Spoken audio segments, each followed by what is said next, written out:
My wife's work trip got extended.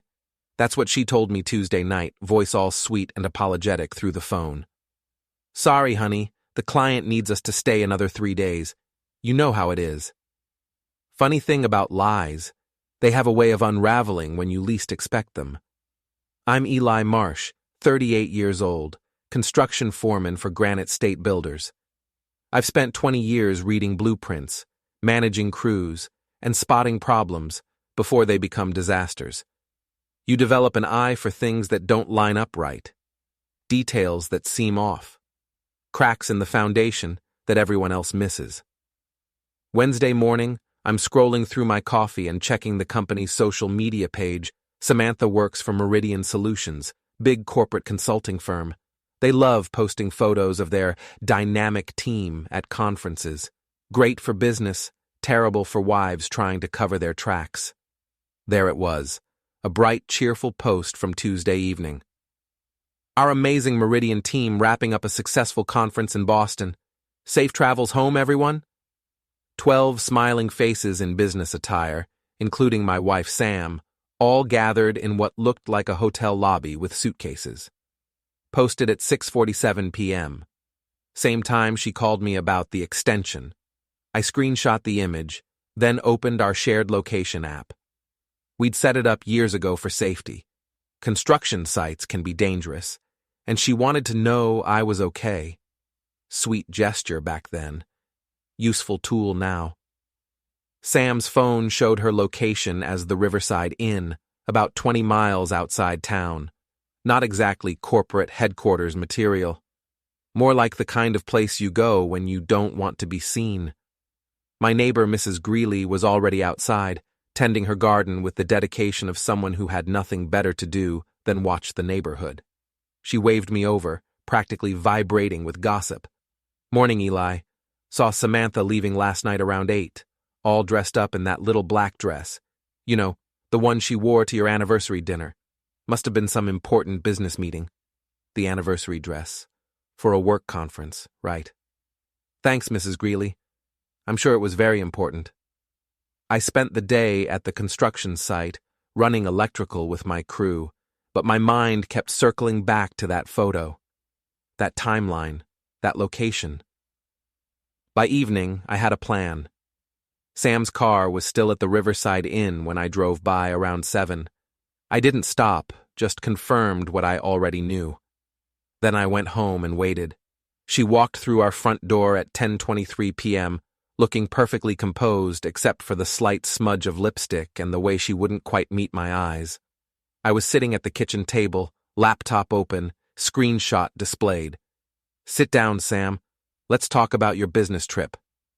Her face went through a series of expressions, confusion, recognition, panic, then something like defiance. She dropped her purse and crossed her arms. What's this about? Before we dive deeper into this story, I have one small request. Please subscribe, drop a like, comment, and hit that hype button to boost this channel so more people can discover these incredible Reddit stories. This, I turned the laptop toward her, is about your company's social media post from yesterday. The one showing everyone heading home while you were supposedly getting your trip extended. This, I showed her my phone, is our location app showing you at a cheap hotel instead of corporate housing.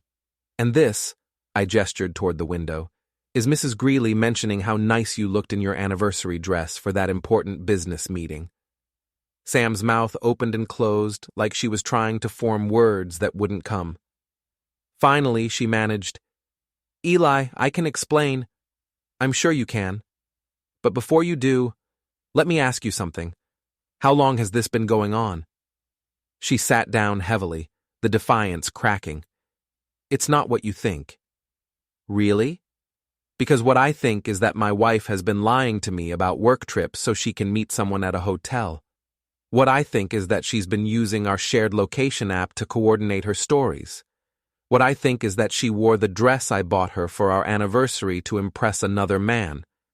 So please, Sam, tell me what it really is. The silence stretched between us like a chasm. Outside, I could hear the neighbor's dog barking and the distant hum of traffic. Normal sounds from a normal evening in a normal neighborhood, while my marriage dissolved at the kitchen table. "His name is Lucas," she whispered. And there it was. The crack in the foundation I'd been sensing for months. The feeling that something wasn't right, that conversations stopped when I entered rooms, that my wife had become a stranger, wearing a familiar face. "Lucas who?" "Lucas Grant. He's a regional sales manager for Hartwell Industries. We met at a conference 6 months ago." 6 months. Half a year of lies, of fake smiles over breakfast, of "I love you too" responses that meant nothing. I felt something cold settle in my chest, not anger, not yet. Something more calculating. "And you've been meeting him at the Riverside Inn?" She nodded, tears starting to fall. "Eli, I never meant for this to happen. It just did. You're always working, always tired, and Lucas makes me feel special," I finished. "Appreciated? Alive? Yeah, Sam, I've heard this speech before. Different marriages, same excuses." She looked up at me with something like hope. "We can work through this.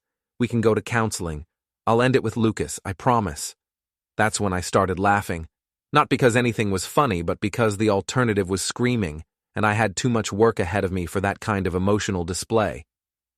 "Sam, you think this is about Lucas? You think this is about some middle-aged sales manager with a wandering eye and an expense account? This is about you. This is about 6 months of looking me in the eye and lying. This is about using our anniversary dress as costume for your little performance. This is about turning our marriage into a cover story for your entertainment."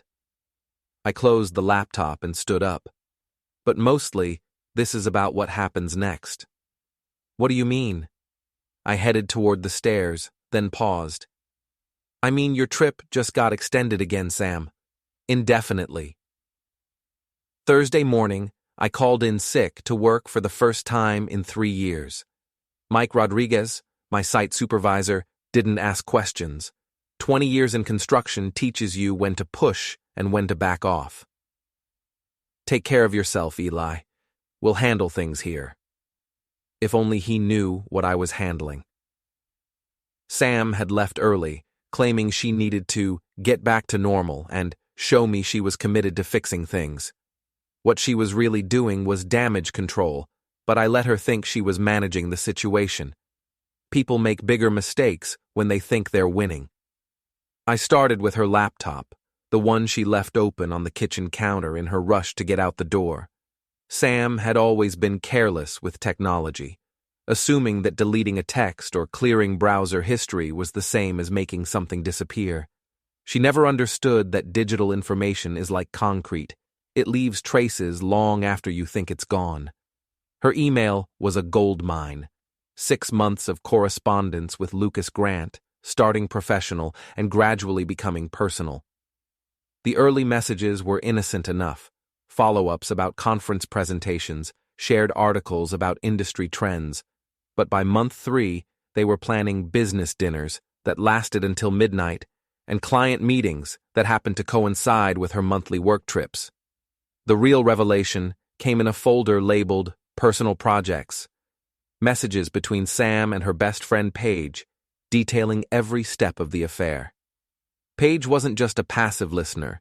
She was an active participant, helping Sam craft alibis and cover stories. "Make sure you post something about the conference before you call Eli," Paige had written. "And remember, if he checks the company page, you were in meetings all day Tuesday."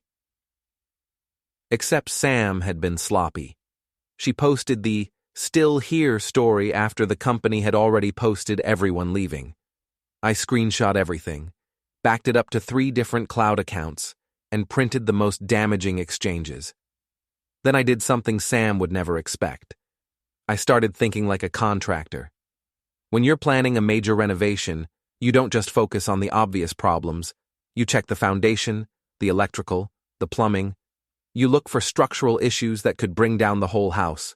You plan for contingencies. My cousin Tony runs a small IT consulting business. We're not close, but family is family, and he owed me a favor from when I helped him move last year. I called him around noon. "Tony, I need some technical advice. Hypothetically, If someone wanted to recover deleted text messages from an iPhone, how would they go about it? Hypothetically? Well, if this person had access to the phone and knew the Apple ID password, they could check the recently deleted folder. Most people don't know messages stay there for 30 days. Or if they had a Mac that syncs with the phone, deleted messages sometimes stick around in the Messages app. Why? Just curious. What about location data? That's trickier. But if someone had enabled location sharing or used Find My iPhone, there'd be a history. Google Maps keeps a timeline too, if they use that. Eli, you want to tell me what this is really about? Maybe later. One more question. If someone was using a second phone, a burner, how would you find out about it? Tony was quiet for a moment. You'd look for things that don't add up. Extra car chargers, phone bills that seem low for heavy usage, apps on their main phone they never use but keep installed, like messaging apps they might use for backup communication. Or you'd check their regular phone for evidence they're coordinating between devices. After hanging up with Tony, I searched Sam's purse, which she'd left on the hall table.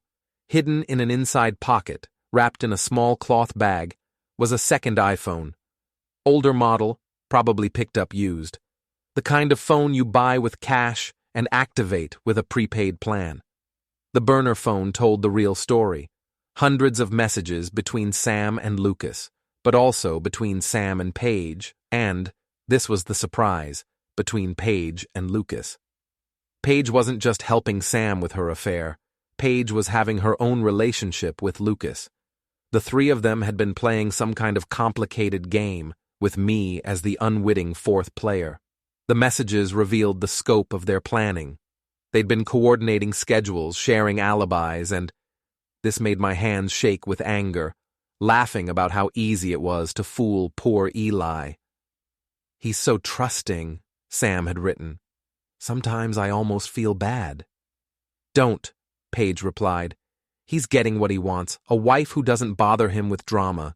You're doing him a favor. Lucas had added, besides, what he doesn't know won't hurt him. We're all adults here.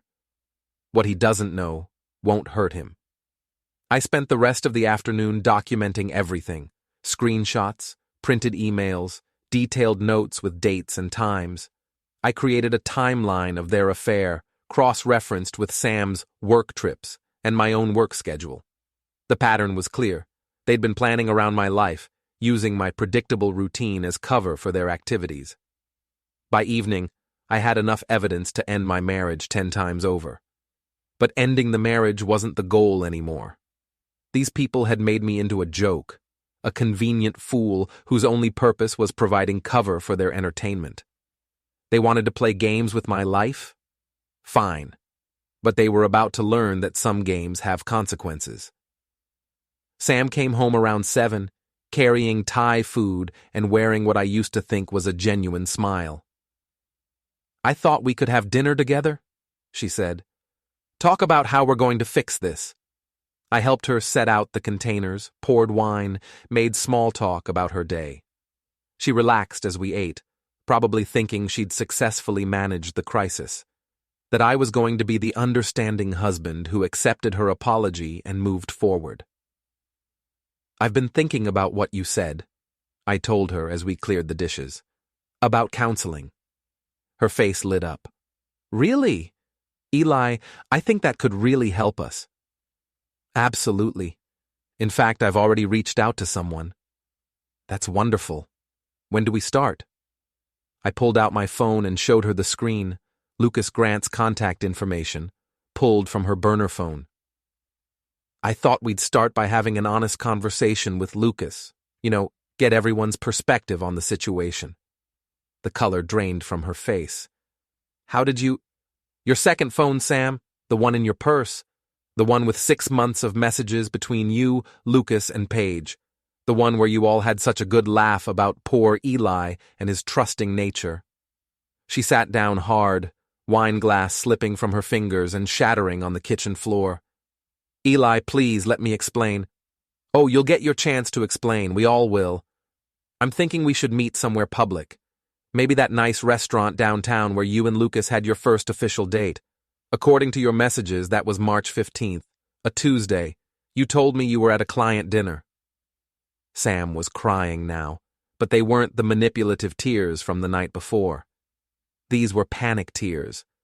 The tears of someone who realizes the game is over and they've lost. "What do you want?" she whispered. I knelt down and started picking up pieces of broken glass, thinking about foundations and structural damage and the careful work of demolition.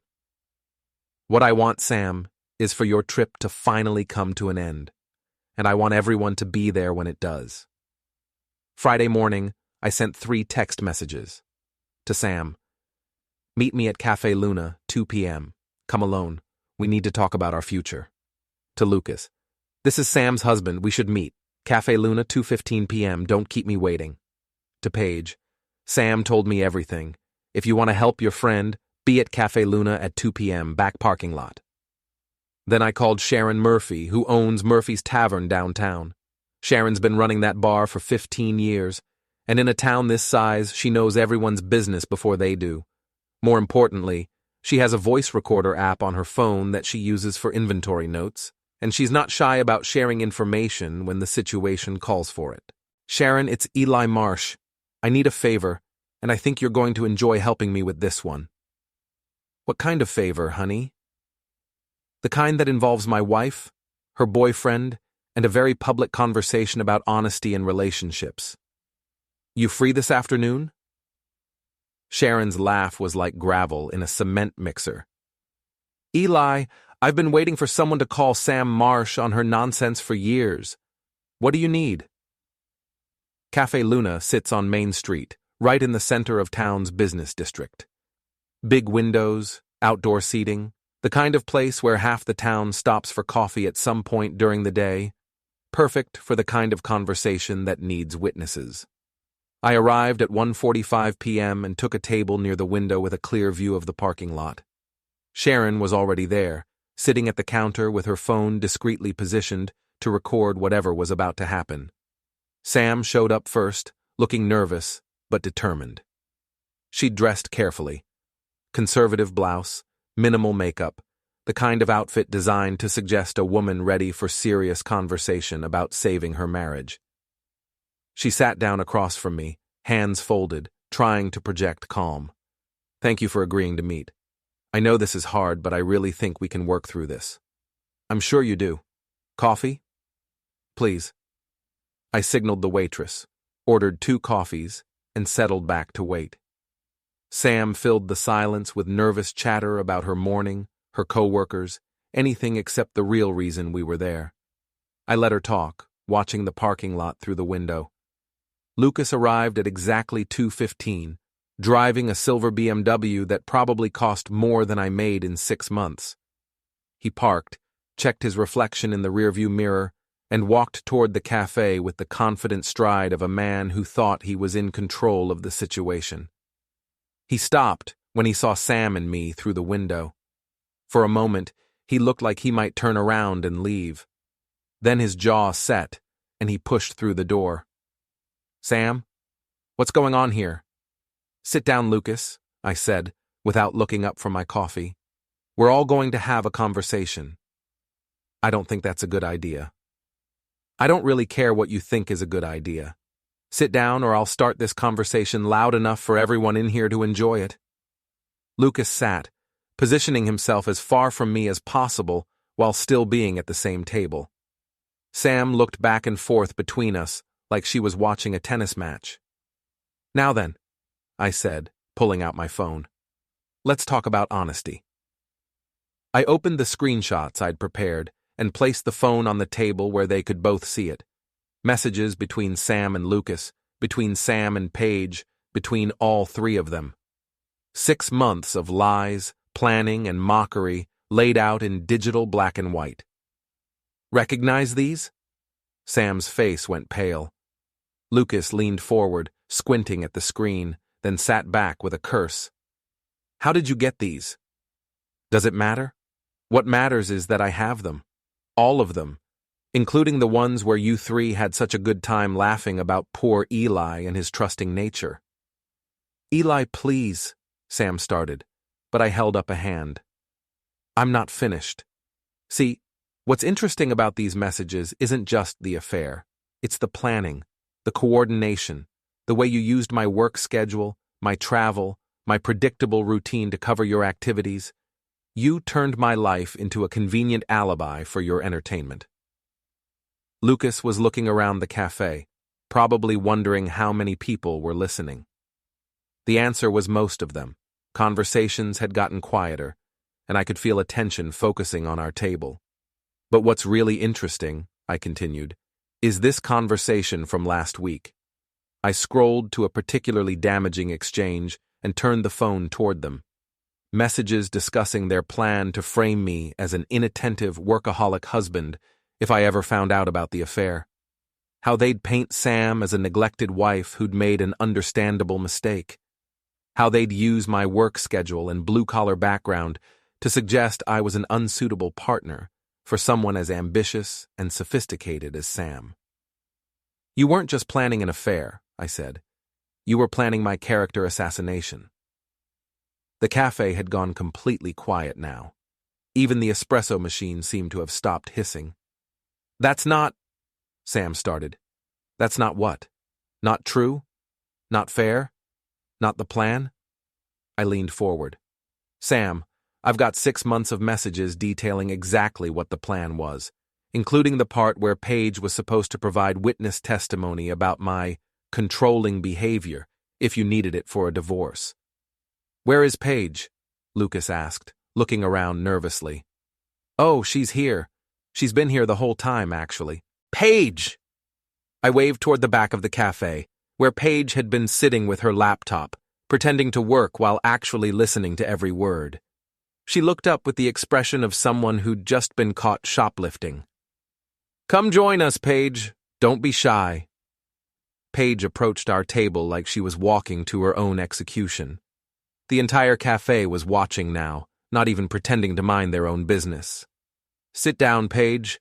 Let's talk about your role in all this. I don't know what you mean. I showed her the phone screen. Really? Because according to these messages, you've been Lucas's backup plan this whole time. While Sam thought she was having an exclusive affair, you were coordinating your own meetings with him. And while Lucas thought he was playing both of you, you were all playing me. The silence that followed was broken only by the sound of Sharon's chair scraping as she moved closer to our table, phone held discreetly at her side. So here's what's going to happen, I said, loud enough for the entire cafe to hear clearly. Sam, you're going to pack your things and move out of our house, today, tonight. I don't care where you go, but you're not spending another night under my roof. Eli, you can't just… Lucas, you're going to explain to your wife why your phone number is going to start appearing on divorce papers as a co-respondent. Because yes, I know you're married. Your wedding ring tan line gives it away, even when you're not wearing the ring. Lucas's face went white. You wouldn't. Try me. And Paige, you're going to explain to everyone why you helped orchestrate this whole thing, starting with Sam's boss, who I'm sure would be very interested to know that his HR manager has been using company conferences as cover for personal affairs. I stood up, leaving my coffee unfinished. Oh, and one more thing. Say hi to everyone at Murphy's Tavern tonight. Sharon's been recording this whole conversation, and I have a feeling it's going to be very popular entertainment. The cafe erupted in whispers and murmurs as I walked toward the door. Behind me, I could hear Sam calling my name, Lucas cursing, and Paige trying to explain herself to no one in particular. But I wasn't listening anymore. Phase 1 was complete. The foundation was cracked, the structure was compromised, and everyone could see the damage. Time for Phase 2. Saturday morning, I woke up alone for the first time in 8 years. Sam had packed 2 suitcases and left Friday night, claiming she was staying with her sister in Portland. I knew better. Her location app showed her at Lucas's apartment complex. The house felt different without her constant presence. Quieter, but also cleaner somehow. Like removing a layer of dust I hadn't realized was there. My phone had been buzzing all morning with texts and calls. Word travels fast in a town this size, especially when Sharon Murphy is involved in spreading it. By Saturday afternoon, half the town knew about the café confrontation, and the other half was hearing embellished versions that made it sound like I'd challenged Lucas to a duel. I let them talk. Gossip was just another tool, and I had plenty of work left to do. Around noon, I drove to Meridian Solutions office complex. Sam's company occupied the third floor of a modern glass building that probably cost more to heat than I made in a year. I'd been there exactly twice. Once for a Christmas party, once to pick Sam up when her car was being repaired. The receptionist, a young woman with carefully styled hair and a practiced smile, looked up as I approached. "Good afternoon. How can I help you?" "I'm here to see David Chen, Sam Marsh's supervisor. I'm her husband." "Do you have an appointment?" "No, but I think he'll want to see me. It's about Sam's recent business trips." Something in my tone must have convinced her. She made a quick phone call, spoke in hushed tones, then directed me to a conference room on the third floor. David Chen was exactly what I'd expected. Mid-40s, expensive suit, the kind of handshake that was meant to establish dominance. He'd built his career on reading people and managing corporate politics. "Mr. Marsh, please sit down. Jessica said this was about Samantha's travel?" "In a way." I pulled out a folder containing printed screenshots and a detailed timeline. "It's about how she's been using company conferences as cover for personal activities." I laid out the evidence methodically. The company social media posts showing conference attendees leaving, while Sam claimed to be extending her stay. The hotel receipts from places that weren't on the company's approved vendor list. The messages between Sam and Paige discussing how to coordinate alibis around business travel. Chen's expression grew more serious as he reviewed each document. "Mr. Marsh, these are very serious allegations." "They're not allegations. They're facts. Your employee has been lying about business travel, potentially filing false expense reports, and using company events to facilitate personal relationships. I assume Meridian Solutions has policies about that kind of behavior." "We do." Chen gathered the papers and tapped them into a neat stack. "Mr. Marsh, I appreciate you bringing this to my attention. We'll be conducting a full review of Samantha's travel records and expense reports. I'm sure you will.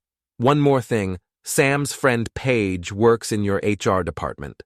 You might want to review her involvement in covering for Sam's activities. I have messages showing she helped coordinate the deception." Chen's jaw tightened. "Thank you for that information as well."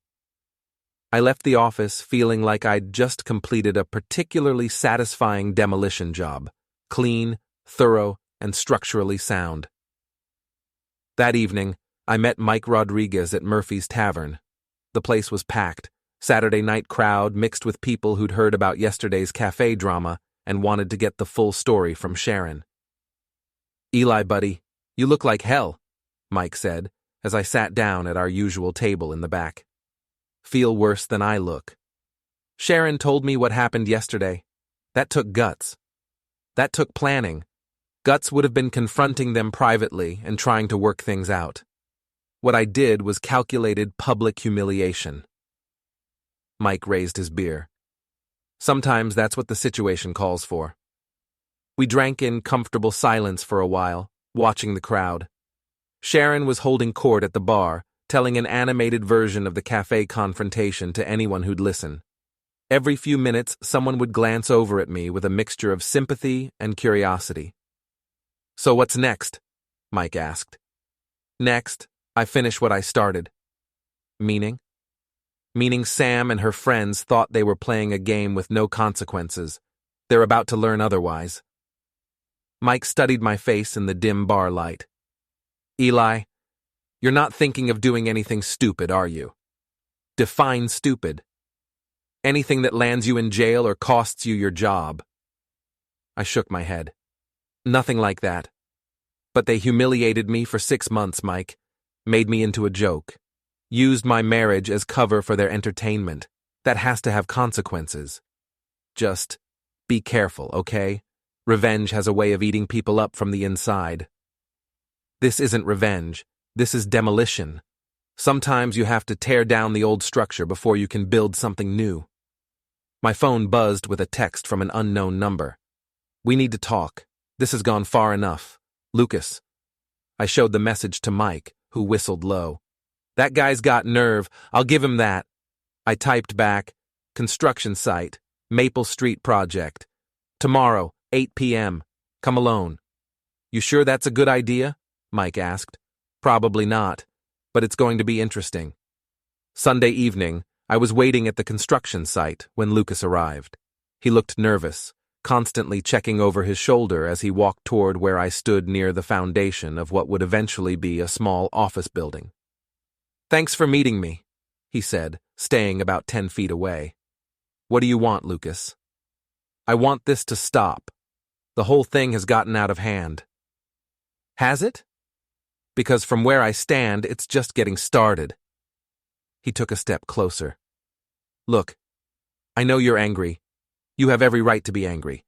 But destroying Sam's career, dragging Paige into this, threatening to tell my wife, that's not going to make you feel better. You're probably right.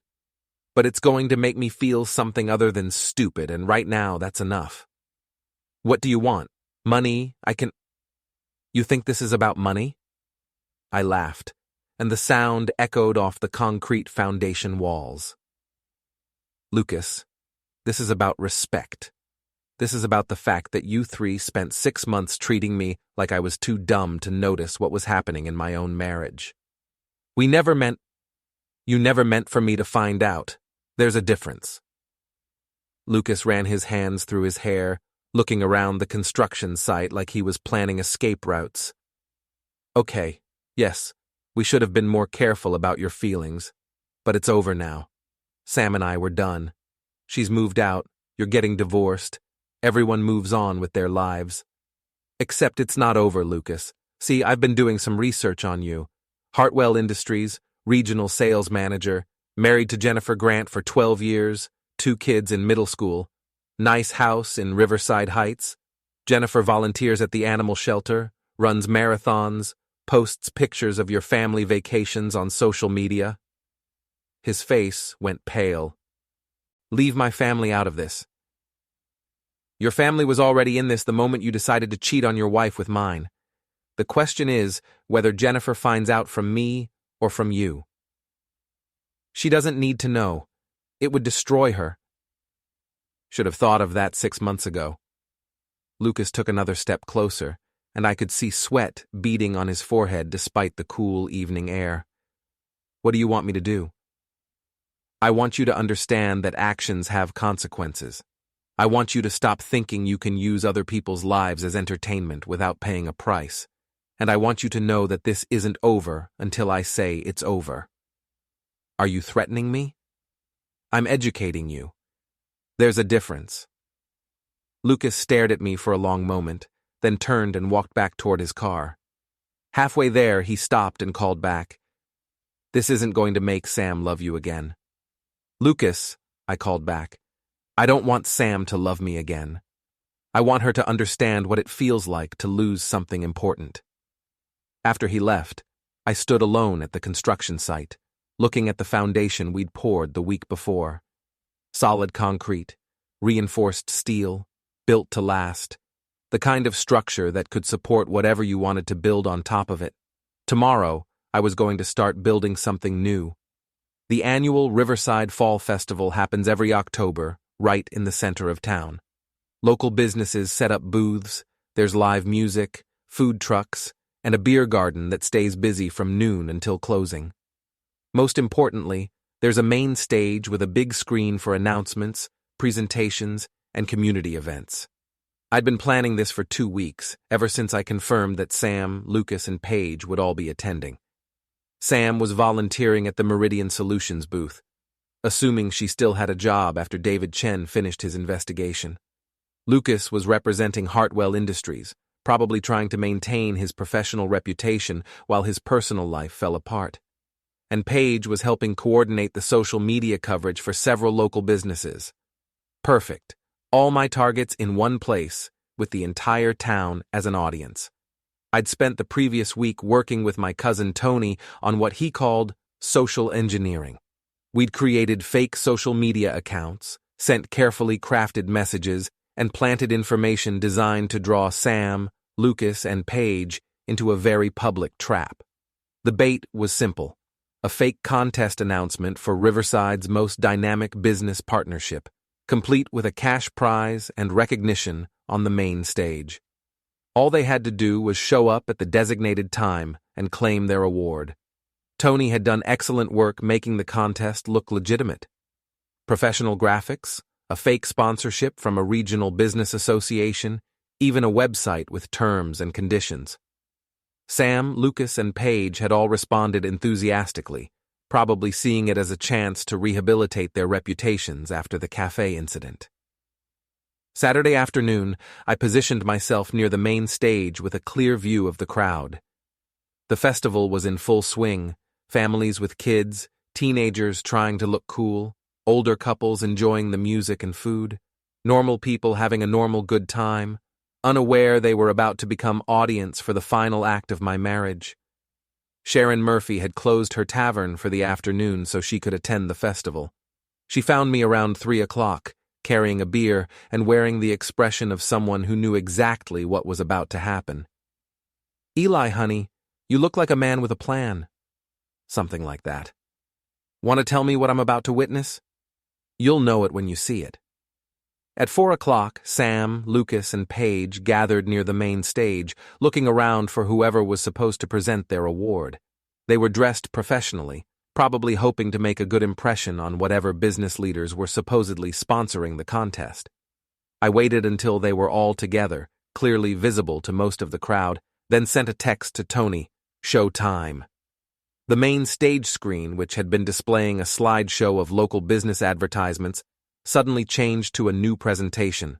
The title slide read, "Riverside's Most Dynamic Business Partnership, a Case Study in Creative Collaboration."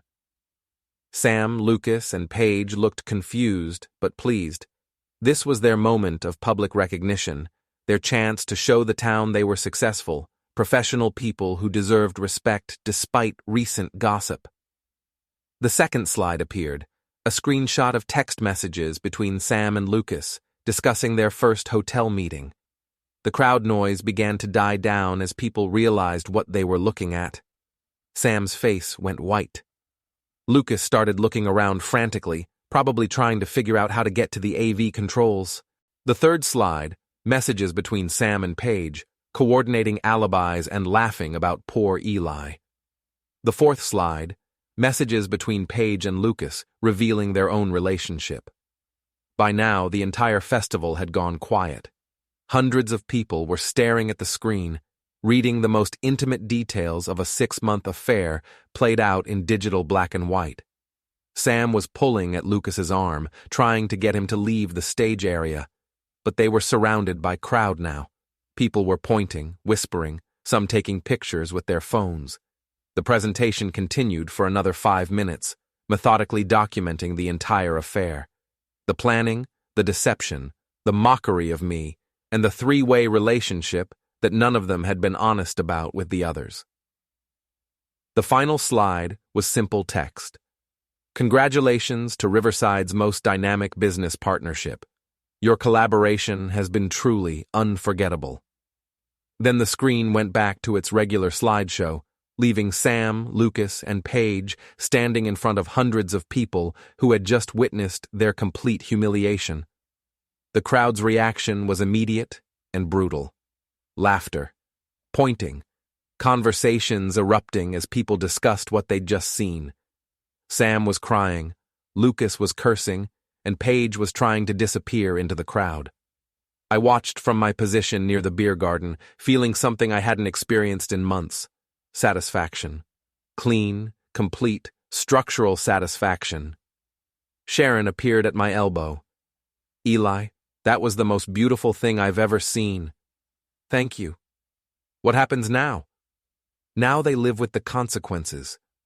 Sam spotted me in the crowd and started pushing through people, her face a mixture of rage and desperation. Lucas and Paige followed, creating a small scene as they moved through the festival crowd. "You son of a—" Sam started when she reached me, but I held up a hand. "Careful, Sam. There are children present." "How could you do this? How could you humiliate us like this?" "The same way you humiliated me for 6 months. The difference is, I did it once, in public, with evidence. You did it repeatedly, in private, with lies." Lucas stepped forward. "This is harassment. This is consequences, Lucas. Remember our conversation about actions having consequences? This is what I was talking about." Paige was crying now, makeup running down her cheeks. "Eli, please, I'm sorry. We're all sorry. Can't we just move on?" "Moving on is exactly what you're going to do, Paige. All three of you. Moving on, moving out, moving away from my life." The crowd around us was growing, people straining to hear the conversation. I could see phones recording, social media posts being typed, the story spreading in real time to anyone who hadn't been at the festival. "Sam, you should probably check with David Chen about your job status. I had an interesting conversation with him last week about expense reports and company policy violations." "You didn't." "I did. Lucas, you might want to have a conversation with Jennifer before she hears about this from someone else. And Paige, well, I'm sure your HR department is going to have some interesting questions about your role in all this." I finished my beer and set the empty cup on a nearby table. "Enjoy the rest of the festival, everyone. I know I will." As I walked away, I could hear them arguing among themselves, their alliance finally breaking down under the pressure of public exposure and mutual blame. Behind me, the festival continued, but I knew the story of Sam, Lucas, and Paige's humiliation would be the main topic of conversation for weeks to come. Phase 3. Complete. Monday morning, I was back at work for the first time since this whole thing started. The Maple Street project was ahead of schedule, and we had a new foundation to pour on the north side of the property. Physical work felt good after 2 weeks of emotional demolition. Mike Rodriguez found me around 10 o'clock, carrying 2 cups of coffee and wearing the expression of someone who had news to share. "Thought you might want to hear the latest," he said, handing me a cup. "I'm listening." "Sam got fired. David Chen called her this morning, told her not to bother coming in. Apparently, the expense report investigation turned up some interesting discrepancies." "Interesting how?" "Hotel bills that didn't match company-approved locations, meals for 2 when she was supposedly traveling alone, mileage reports that didn't add up. Nothing criminal, but enough to violate company policy about personal use of business accounts." I nodded, focusing on the concrete forms we were setting up. "What about Paige?" "Suspended pending investigation. Turns out helping someone falsify expense reports is a fireable offense, even if you're not the one filing them." "And Lucas?" Mike grinned. "That's the best part. Jennifer Grant filed for divorce this morning. Apparently she hired a private investigator after the festival, and Lucas's extracurricular activities go back a lot further than just Sam. Jennifer's taking him for everything: house, kids, retirement accounts, the works." I straightened up, wiping sweat from my forehead. "How do you know all this?" "Sharon Murphy. She's like the town's unofficial news network. Plus, Jennifer Grant's sister works at the courthouse, and she's not being quiet about the details." We worked in comfortable silence for a while, mixing concrete and checking measurements. The foundation was coming together perfectly, level, square, built to support whatever structure would eventually rise from it. Around noon, my phone buzzed with a text from Sam. "We need to talk, please." I showed the message to Mike, who shook his head. "You're not actually going to meet with her, are you?" "Why not? I'm curious what she has to say." "Because talking to your ex-wife right after you've destroyed her life is like poking a wounded animal. Nothing good comes from it." But I was curious. And after 6 months of being played for a fool, I figured I'd earned the right to hear whatever Sam thought she needed to tell me. I met her at Murphy's Tavern that evening. The place was quieter than usual. Monday night crowd, mostly regulars nursing beers and watching sports on the TV above the bar. Sam was already there when I arrived, sitting in a corner booth with a glass of wine that looked mostly untouched. She'd lost weight in the past 2 weeks, and her usually perfect appearance was showing cracks. Her hair wasn't styled with its usual precision. Her makeup couldn't quite hide the dark circles under her eyes, and her clothes looked like she'd grabbed them from a suitcase without much thought. "Thank you for coming," she said, as I sat down across from her. "What do you want, Sam? I want to understand why you did this, why you had to destroy everything."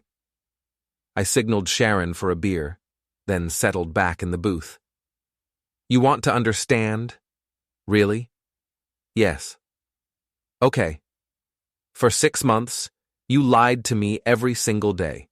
You used our marriage as cover for an affair, turned our shared life into a convenient alibi, and made me into a joke that you and your friends could laugh about. When I found out, instead of being honest, you tried to manipulate me into believing it was somehow my fault. You planned to frame me as an abusive husband if you needed leverage in a divorce.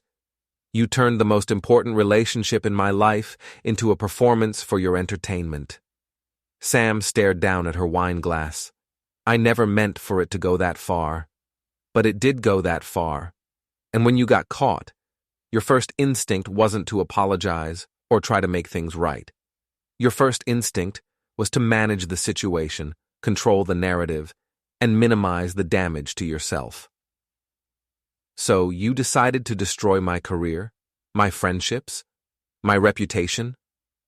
I leaned forward. "Sam, I didn't destroy anything. I just made sure everyone could see what was already there. The lies, the manipulation, the complete lack of respect for other people's lives.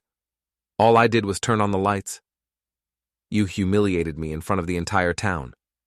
You humiliated yourself. I just provided the audience."